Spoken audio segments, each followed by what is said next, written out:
Hi there. My name is Grace Riley, and I am a licensed clinical social worker with KSB's Outpatient Psychiatry and Counseling Center. Today, I would like to acknowledge that February is dedicated as Eating Disorders Awareness Month and provide you all in the community with some basic information. So, what is an eating disorder? It's an unhealthy preoccupation with food, weight, or appearance that interferes with everyday life. Genetics, environmental factors, and personality traits all contribute to the risk of developing an eating disorder. It's important to know that eating disorders are not a choice. These disorders can affect a person's physical and mental health. In some cases, they can even be life-threatening. With treatment, however, people can recover completely from eating disorders. So what's the big deal? Why are we talking about it?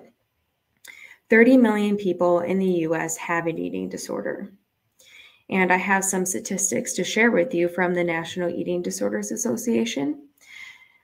Young people between the ages of 15 and 24 with anorexia have 10 times the risk of having their life threatened to their same age peers. At any given point in time, between 0.3 and 0.4% of young women and 0.1% of young men will suffer from anorexia nervosa.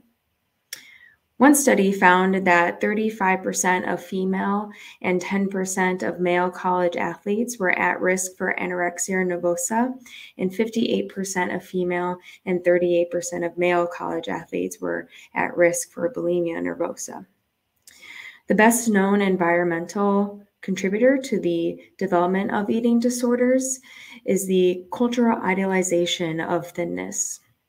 And lastly, up to 40% of overweight girls and 30% of overweight boys are teased about their weight by peers or family members.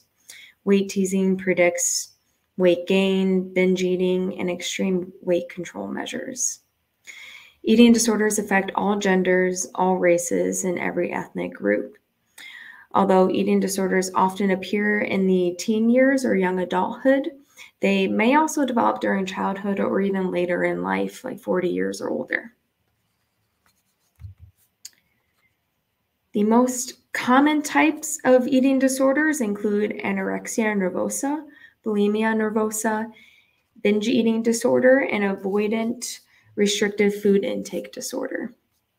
Behaviors associated with these disorders include restrictive eating, avoiding certain foods, binge eating, purging by forced vomiting, or laxative misuse, or even excessive compulsive exercise.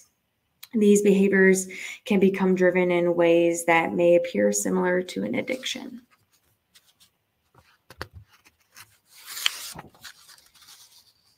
There's two sides of common symptoms, behavioral and physical.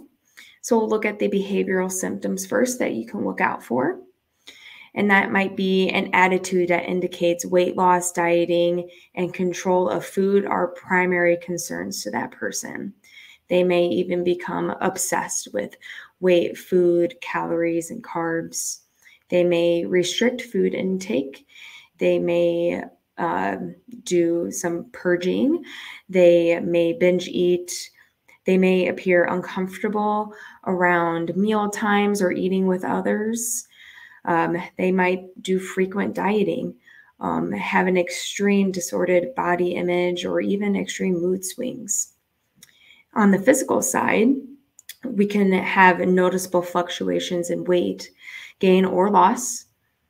They might experience some stomach cramps, difficulty focusing or concentrating, fainting, maybe dental problems, sleep issues, among many other symptoms that may come up. Someone struggling with an eating disorder generally won't have all these signs and symptoms at once, and all the warning signs may vary across different disorders, and they will never fit into a neat category. Generally, treatment involves a combination of psychological and nutritional counseling, along with medical and psychiatric monitoring. Eating disorder treatment can be delivered in a variety of settings. It might be outpatient, partial hospital, residential, or inpatient, just depending on that person's stability. Once you have established care, you can expect for these kinds of people to be on a treatment team, like a physician, a psychotherapist, a dietitian, maybe a psychiatrist, additional therapists like yoga therapist, art therapist, or maybe even a case manager if your insurance provides that. And one of the most important parts is how to reach out for help. If you're able to recognize any of these disordered eating attitudes, behaviors in yourself or a loved one, you've already taken the first step to a happier, healthier, balanced way of life. The second step would be telling a trusted friend, family member, or even a professional in the community. That's equally as important. I want to thank you for tuning in. And if you have any questions, feel free to mention it in the comment box.